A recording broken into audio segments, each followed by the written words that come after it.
Let's take you to San Sebastian. According to Condé Nast Traveller, one of the best loved cities in the world. It won the Reader's Choice for a second time in the past year. If you watch any of the regional government adverts, easy to see why. Putting out pictures of pinchos, their version of tapas, some beautiful sunsets, and the area of creatives, foodies particularly head there. But as we've come to see in some of the world's most beautiful cities, alongside Santorini, Barcelona, Venice, Palma, the Instagrammable cruise magnets are much too much for the locals. There's been protests, as we know, this year over so-called overtourism, more so than any previous, reportedly.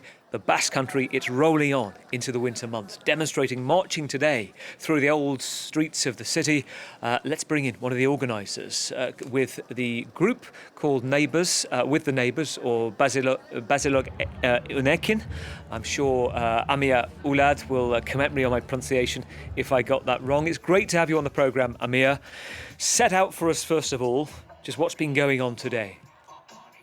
Hello, good afternoon. Yes, today we did a demonstration in the street of San Sebastian because we are fighting since 2018, asking for a tourist degrowth in our city. We think that this sector affects in a lot of aspects of our life, and it have too much weight in our economy. So we need to put limits to this business, a private business that is the tourism sector in Donostia. So Bizilagunekin, I think, is the name of your group. Is it the first time that I've reported on many over-tourism, mass tourism protests across from Greece, Malaga, Barcelona a number of times. It's the first time I've been aware in the autumn. This appears from many analysts saying this is a bigger effect now. Why are you doing it now? Is it simply because you're still seeing huge numbers of tourists, unlike previous seasons? Yes, it's not only about overcrowded streets. This is a consequence of the tourism, but affecting all of the aspects of our life, of housing. We have a housing emergency in our cities, precariousness of the working conditions of workers in tourist sector. Also, the culture of our country has been is another tool for attracting tourism and investment. Our language is not prioritized in our streets. The streets are promoted for consumption. We don't have the community neighborhoods are weak nowadays because people have to go out of. We can live in our town. We have to go to live in another town. So it's a very we are on the limit. People on our city is very it's on the limit. We feel very stressed. We're seeing some of the footage of previous recent protests. No puedes comprar mi vida. You can't buy my life. And also fuera. We see those signs a lot saying to leave. What is it you want in San Sebastian? And just distinguish what you think could make it better. Is it simply that it's tourism and tourists go home, or more specific than that? Yes, we don't want to focus the debate on tourism, the people that do tourism. We want to focus the debate on that companies and tourist sector that is doing speculation with our life. That are the responsibles of this problem. No, it's not the people that is traveling. It's the companies are the private business that is. Beyond all this, no, that people speculating with housing, for example, no, of the vacational apartments and things like that. No, it's much more than a practice that I go to somewhere to live. It's a economical. It changed the economy, the social, the cultural, the socio-linguistical model is changing because of the tourist sector business. No? Are you going to will we see this continuing into the winter months? Yes, we fight during all the year. The impact is more during the summer, but we feel that they try to do like a desestationalization. No, they want to become our city they want the tourists come to our city during all the year, not only for summer. So we are going to fight all the year. Yes.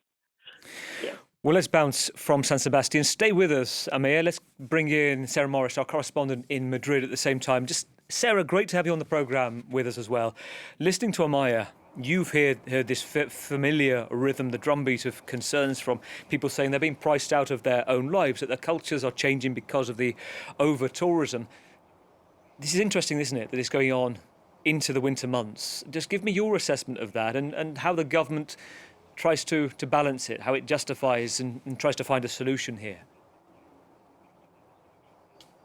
Yes, it is interesting that it's going on right into the winter months. But of course, there are places like the Balearic Islands, the Canary Islands, where the weather is considerably better than in other parts of Europe.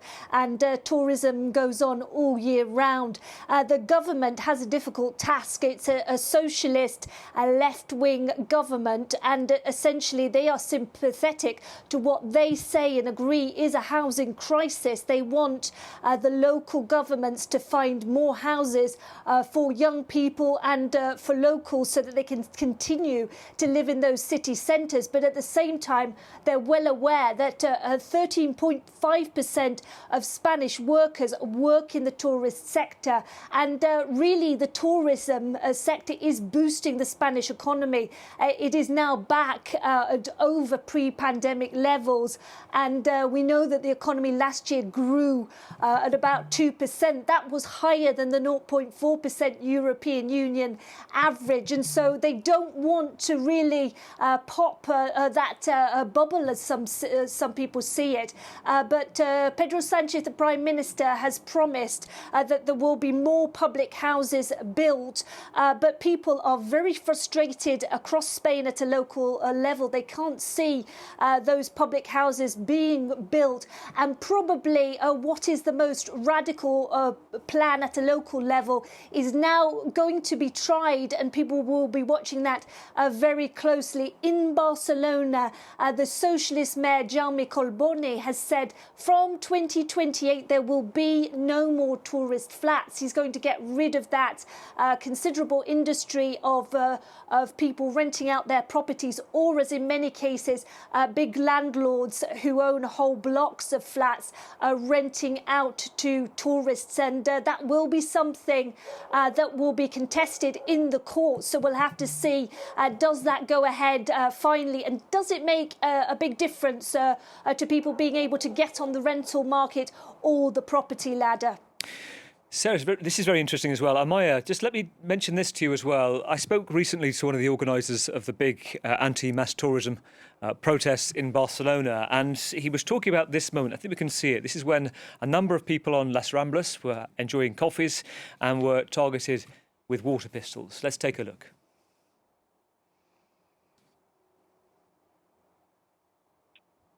I think the gallery can show it. The moment where water pistols are targeting tourists on Las Ramblas. Can we see it, gallery, or not?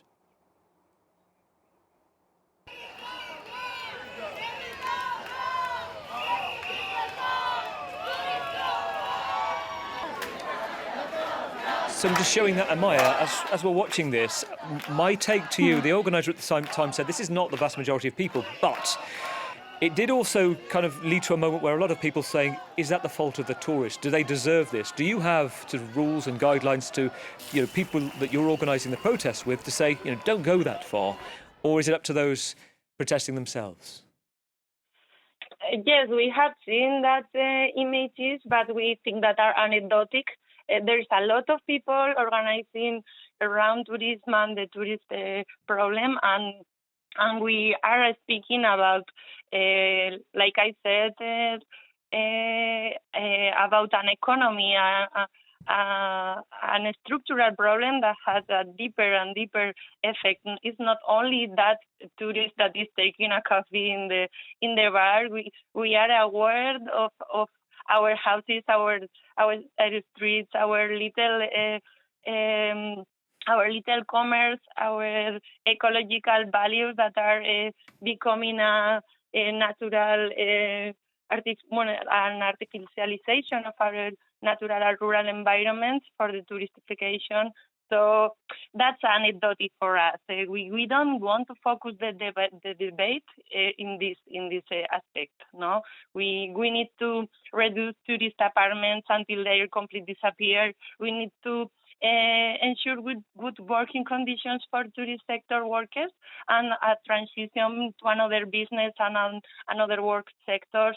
We have to stop promoting tourists and things like that. No, we don't want to go after a tourist person. No, it's not our main idea. Great to talk to you, Amaia Oulad, Bizilagunekin, the Basque organisation, meaning with the neighbours. Great to talk to you, and to you, Sarah Morris, as well, our correspondent in Madrid. Great to hear you both tonight.